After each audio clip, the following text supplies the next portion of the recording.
Thank you, Hari, and appreciate your concern. Thank you so much for UNEP, AIT, and all the organizers, especially my friends Hari and Kyoko for initiating this very significant webinar that our friends can join to this happen and to listen to each other. So I would like to share that what I am doing at home in the heritage conservation sector and try to relate with the secular economy. So in the normal circumstances of the building construction, that this is what everyone is in function. That's we got the resources that is immovable like land, but which is not replaceable. And then what we extracted from the environment in the manufacture. So all these resources, and then we use it in the planning and design. And then the construction is to implement.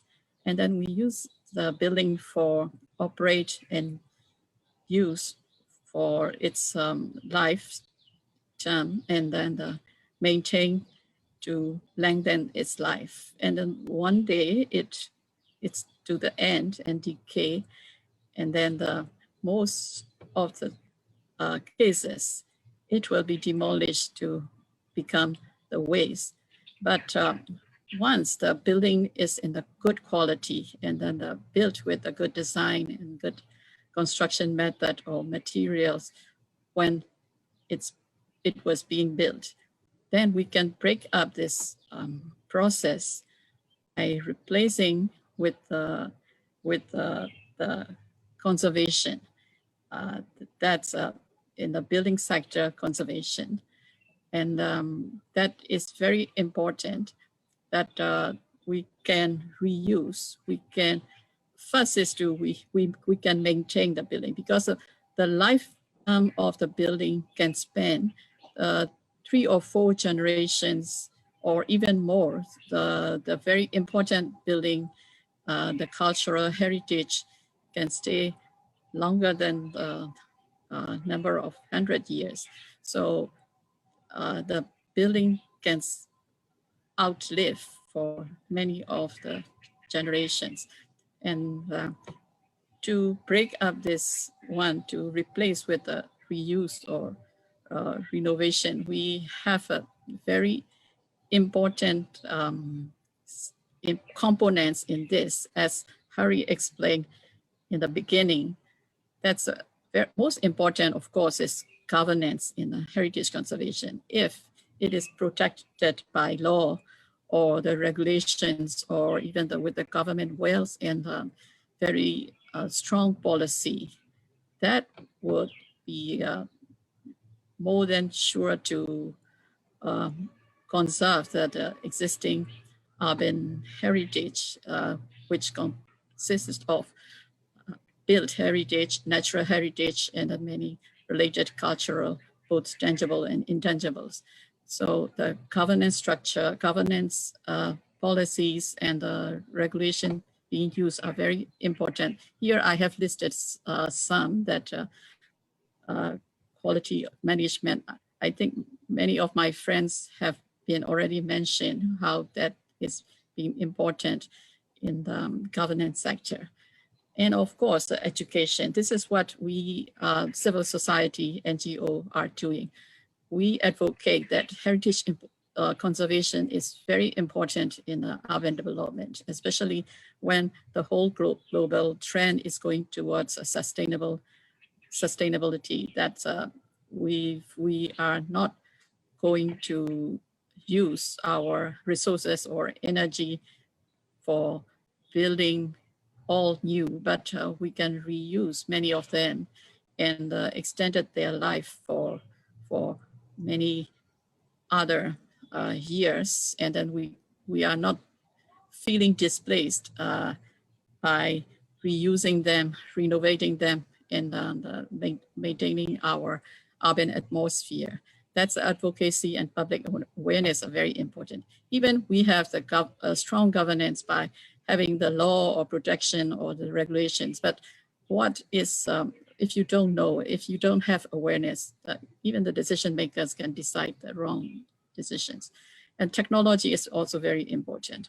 In the building conservation, you have to have the guidelines, the clear guidelines and policies, and then the materials or the techniques or the scales are very, very important to understand the significances of the heritage places and heritage places first, and then how to renovate or reuse in the right way, especially like heritage impact assessment, or you have to understand all these procedures and the technical knowledges. And here in the right side, I have put the various stakeholders in this process. They are both beneficiaries as well as they are very strong actors. For example, city council are very important in allowing the new projects or the new building or deciding what to demolish or what not to demolish or what need to be left or where the new development should be or which part of the city should be maintained as possible in order not to disturb the urban landscape. So they have to produce bylaws or statutory listing or any connection. So, and then they also have that a lot of benefits as well out of this process. So that the physical, economic, social, and cultural infrastructure, not only that for the city future, but heritage conservation is a very important component in the city future. Next. So in next slide, and for in Yangon, from our experience, we are NGO nonprofit, and we try to advise on the city council or the region government on the technical assistance, and we do mostly on the heritage advocacy for the public as well as for all these stakeholders. So we have that urban heritage in the buildings and the natural landscape, the characters and streetscapes or atmosphere, and then the society, livelihood, and also recalling the memory by linking the city's past to the people is very important for especially the young generation for being proud of the city. And then we now move to like a city level, not only the building or compound or the partial conservation, but for increasing the livability and reviving the walkability or things. That is also very important, and encouraging, promoting the public space and placemaking, and then promote, encouraging the government to strict on the control of height or the regulate on the improper new development.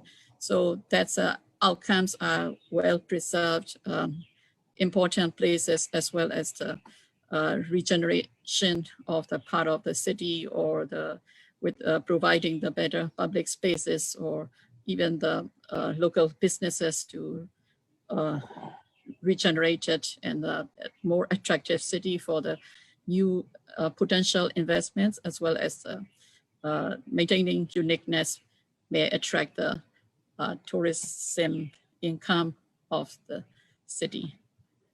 And next, sorry. And then here I have shown the graphic that is from the Hooker article in 2019 that she's trying to relate that heritage conservation and circular economy. In this graphic, that what importance is in the left, the most important from the left to the right, and then from the inner ring to the outer ring.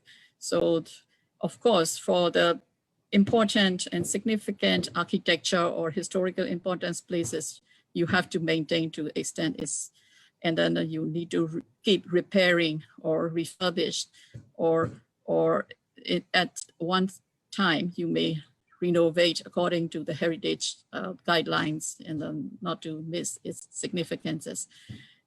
Or even if you are going to relocate or need to remove from reconstruct, then you can reuse its component. Even at one stage, you really need to remodel or things, or even you need to demolish for being dangerous for the occupier. You can still reuse even its debris or recycle the parts. So the photos are what we are doing regarding the building conservation. Apart from that, we also doing for the urban design, the street improvement, and other assistance to the municipalities and the city's government. Thank you very much. Thank you very much, Momo. That was an interesting presentation of the social aspects of circular economy.